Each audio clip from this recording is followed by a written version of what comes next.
So big boss ಮನೇಲಿ ಇರ್ಬೇಕಾದ್ರೆ ನಿಮ್ ಮದುವೆ ಬಗ್ಗೆನೂ ಸಹ ಚರ್ಚೆ ಆಗುತ್ತೆ. ನೀವು ಮದುವೆ ಆಗ್ಬೇಕಾಗಿರುವಂತ ಹುಡುಗಿಗೆ ಏನೆಲ್ಲ ಕ್ವಾಲಿಟೀಸ್ ಇರಬೇಕು ಅಂತ. ಏನಿಲ್ಲ, ಹುಡುಗಿ ಆಗಿದ್ರೆ ಸಾಕು. ಹುಡುಗಿ ನಾನು ಒಳ್ಳೆ ಗಂಡನಾಗಿ ಬದುಕ್ತೀನಿ, ಅವಳು ಒಳ್ಳೆ ಹೆಂಡತಿಯಾಗಿ ಬದುಕಿದ್ರೆ ಸಾಕು. Okay. ಏನಿಲ್ಲ, ಕ್ವಾಲಿಟೀಸ್ ಅದ್ರಲ್ಲ ನಾವೇ ಡಿಸೈಡ್ ಮಾಡಕ್ಕೆ. ಕ್ವಾಲಿಟೀಸ್ ಅವೆಲ್ಲ ಅವ್ರು ಡಿಸೈಡ್ ಮಾಡಕ್ ಸ್ಟಾರ್ಟ್ ಮಾಡಿದ್ರೆ ನಮ್ಮಲ್ಲಿ ಎಷ್ಟು ಹಳಕ್ಕೆ ಉಪ್ಪಳಕ್ಕೆ ಹೋಗೋದಿಲ್ಲ ಹಾ. ಅಲ್ವಾ?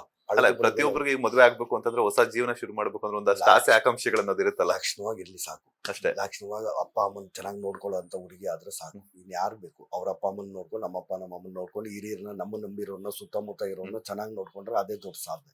ಅದ್ ಬಿಟ್ಟು ಇನ್ನೇನ್ ದೊಡ್ಡ ಸಾಧನೆ ಇದೆ? ಈಗಾಗ್ಲೇ ಅಪ್ಪ ಅಮ್ಮ ಶುರು ಮಾಡಿದಾರೆ ಹುಡ್ಕೋದಕ್ಕೆ. ಅದಕ್ಕೆ ಮುಂಚೆನೂ 1 year ಶುರು ಮಾಡಿದ್ರು. ಅವಾಗ ಒಂದಷ್ಟು ಬಂದಿದ್ರು, ಇದಾಗಿದ್ರು. ಮತ್ತೆ ಇವಾಗ ಶುರು ಆದ್ರೆ ಹುಡುಕ್ತಾರೆ. ನೋಡೋಣ, ಅದು ಹೇಳಿದ ಕೂಡಲೇ ಆಗಂತ ವಿಚಾರ ಅಲ್ಲ. ಬರೋದು ಬಿಗ್ ಬಾಸ್ ಹೋಗಿ ಬಂದ್ಮೇಲೆ ಆಫರ್ಸ್ ಏನಾದ್ರು ಜಾಸ್ತಿ ಬಂದಿರುತ್ತಾ ಅಂತ. ಏನ್ ಆ ತರದೇನು ಇಲ್ಲಪ್ಪ. ನನಗೇನು ಆ ತರದೆಲ್ಲ ನೀವೇ ಹೇಳ್ಬಿಟ್ರಲ್ಲ, ಒಂದಷ್ಟು ಟ್ರೋಲ್ ಆಗ್ತಿದೆ ಕುಡ್ಕ ಗಿಡ್ಕ ಅಂತಂದ್ರೆ ಇನ್ಯಾವ್ದು ಕೆಲವದೆಲ್ಲ ಅದ್ ಬರುತ್ತೆ. ಅದು ಎಲ್ಲಿ ಸೇರಬೇಕು, ಯಾವಾಗ ಯಾರು ಬರಬೇಕು, ಯಾರು ಕೈ ಹಿಡಿಬೇಕು, ಕಂಕಣ ಭಾಗ್ಯ ಅನ್ನೋದು ನಾವ್ ಅನ್ಕೊಂಡಂಗ ಆಗಲ್ಲ. ಅದು ಬರುತ್ತೆ. ಓಕೆ, ಅಂದ್ರೆ ಬಿಗ್ ಬಾಸ್ ಹೋಗಕ್ಕಿಂತ ಮುಂಚೆನೂ ನೀವು ಒಬ್ಬ ಹುಡುಗಿನ ಇಷ್ಟಪಡ್ತಿದ್ರಿ ಅಂತ ಹೇಳ್ಬಿಟ್ಟು ಟಾಕ್ ಇದೆ, ಅದ್ರ ಬಗ್ಗೆ ಏನಾದ್ರು ಇದೆಯಾ? ಸುಮಾರು ವರ್ಷದ ಹಿಂದೆ. ಓಕೆ. ಅದು ಅಪ್ಪ ಅಪ್ಪನಿಗೆ ಹೇಳಿದ್ದೆ ಆ ತರದಿತ್ತು. ಅವ್ರು ಬೇಗ ತಂಗಿರ್ಗೋಸ್ಕರ ಏನೋ ಬೇಡ ಅಂತ ಇನ್ನೂ ಮದ್ವೆ ಆಗಿರ್ಲಿಲ್ಲ, ತಂಗಿರ್ ಮದ್ವೆ ಆಗ್ಬಿಡ್ಲಿ ಆಮೇಲೆ ಅಂತಂದ್ರು. ಅವ್ರ ಮನೇಲಿ ಮದ್ವೆ ಆಗ್ಬೇಕಿತ್ತು.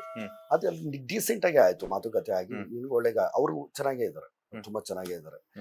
ಅವಾಗ ಕಾಲ್ ಮಾಡ್ತಾರೆ, ಅವ್ರ ಹಸ್ಬೆಂಡ್ ವೈಫ್ ಎಲ್ಲ ಸಿಗ್ತಾರೆ, ಮಾತಾಡ್ತಾರೆ. ಖುಷಿ ಅಷ್ಟೇ, ಆರಾಮಾಗಿದ್ದಾರೆ. ಆರಾಮಾಗಿದ್ದಾರೆ. ಅದೇನು ತೊಂದ್ರೆ ಇಲ್ಲ. ಬಿಗ್ ಬಾಸ್ ಲೇಟೆಸ್ಟ್ ಹಾಗೂ ಇಂಟ್ರೆಸ್ಟಿಂಗ್ ಸುದ್ದಿಗಳಿಗಾಗಿ ಬಾಸ್ ಟಿವಿ ಕನ್ನಡ ಚಾನೆಲ್ನ ಸಬ್ಸ್ಕ್ರೈಬ್ ಮಾಡಿ. ಹಾಗೆಯೇ ಬೆಲ್ ಐಕಾನ್ ಪ್ರೆಸ್ ಮಾಡಿ. ಇದರ ಜೊತೆಗೆ ಫೇಸ್ಬುಕ್, ಇನ್ಸ್ಟಾಗ್ರಾಮ್, ಎಕ್ಸ್ ನಲ್ಲೂ ಮಿಸ್ ಮಾಡದೆ ಫಾಲೋ ಮಾಡಿ.